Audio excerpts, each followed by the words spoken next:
Every interaction I have with anyone who is suffering from pain and other symptoms is, in some ways, the same. Everyone wants answers, doesn't know where to find them, who to believe, what to think, or even despairs that there are answers. My column system explains every corner of mind-body experience so that you know how to think and what to do to get better fast. The 3 columns, emotions, doubt, and power, are each tools to eradicate chronic symptoms, alleviate acute ones, and expand peace and alignment with yourself. If you need my help getting past your symptoms, you can join my teaching seminars at www.crushingdoubtseminars.org. If you haven't already, click subscribe, ring the bell for notifications, hit like if you like what you're hearing, and put your comments below and we'll get back to you personally.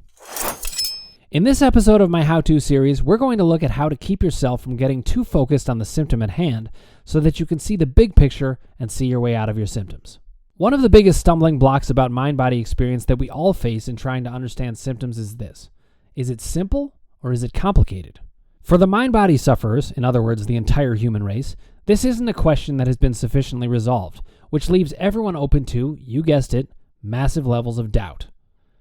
Even in the mind-body community, you are often hearing messages that are, if you ask me, more complicated than they need to be.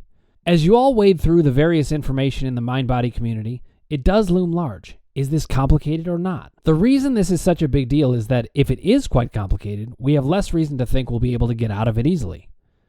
Maybe even more importantly, by not knowing one way or another, we're in the limbo of doubt. But most crucially, there is a clear answer to this question that is quite easy to see, and in resolving your doubts about that, we can resolve your doubts about your individual symptoms much more easily. And this is why I am addressing this issue. Each of you has your own symptom profile, whether it mirrors something commonly talked about in the mind-body community or not. These individual symptoms each of you have can get you caught up in the details of the experience and convince you that things are complicated. They can lead you down any variety of path, most of which are going to lead you astray in some form or another.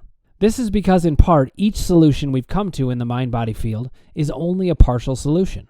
Why? Because they are addressing that particular moment of mind-body suffering and that particular problem within it.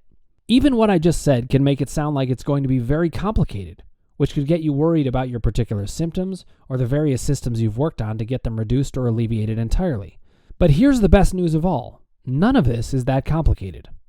And seeing why it isn't will keep you focused on the big picture and the full optimism that you can get better.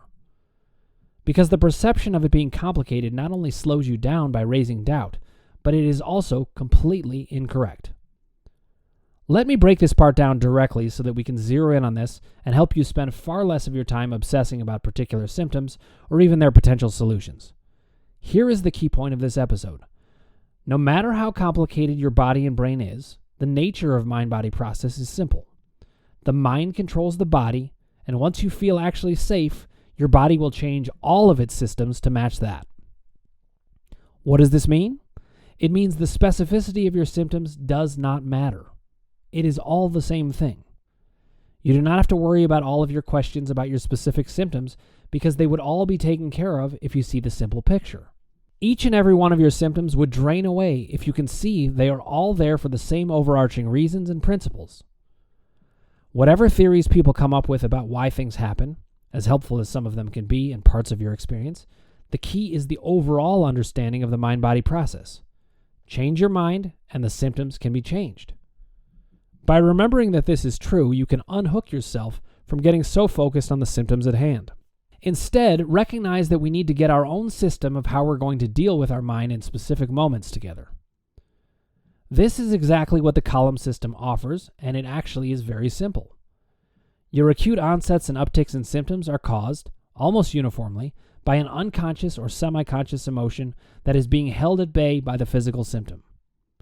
If recognized in specific enough detail, the function is taken away and the symptom goes.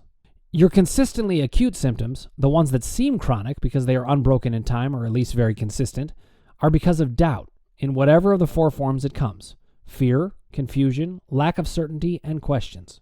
When the doubt is resolved, through science, logic, good self-talk, and an organized system to understand everything, these symptoms can be resolved as well. And lastly, when you are aligned with yourself in the power column through understanding and accepting the fullness of your trauma and knowing what to do about it, you can eliminate all kinds of plateaus and troubleshooting problems in your recovery. That's the column system in a nutshell. It's not that complicated. Yes, the brain is complicated, so is the body. But those complications all come after the simple fact that the mind controls the body in all of those complicated endeavors through the same simple process. Even getting control of the mind is simple, despite the fact that psychology is very complex. Whatever the complexity may be, it all follows suit from the simple propositions. The mind controls the body, and with a little insight into how it all works, we can get the mind to control the mind in the way we want it to. Nothing does that better than the power column, actually, because it gives the information on how we can get control of the mind that controls the body. All this is to say that complicated viewpoints all end up serving doubt, while being inaccurate. Within the simplicity, there can be some complicated things to sort out, and here I am only referring to the fact that we are moment-to-moment beings with unique brains and experiences, so that it may take a little bit of time within the simple system to figure out how to apply it in varied moments. But the basic facts remain the same nonetheless, and they are simple. If you can see this, it allows you to put down all sorts of concerns that you think you need resolved, including all of your wonderings about the specifics of your symptoms. We can address each directly through the doubt column, of course, and sometimes need to put something away. But if doubt keeps coming up anyways, look to the big picture and see if you aren't getting caught in doubt because of arguments about complexity, when we know in actuality that the central components are quite simple. Resolve your fear about the big picture, and every symptom is now more accessible in the mind-body work to bringing down doubt. I really hope you enjoyed this episode on the simplicity of the mind-body argument and how it can help you steer clear of getting hyper-focused on the details of your symptoms. If you haven't already, click subscribe, ring the bell for notifications, hit like if you like what you're hearing, and put your comments below and we'll get back to you personally.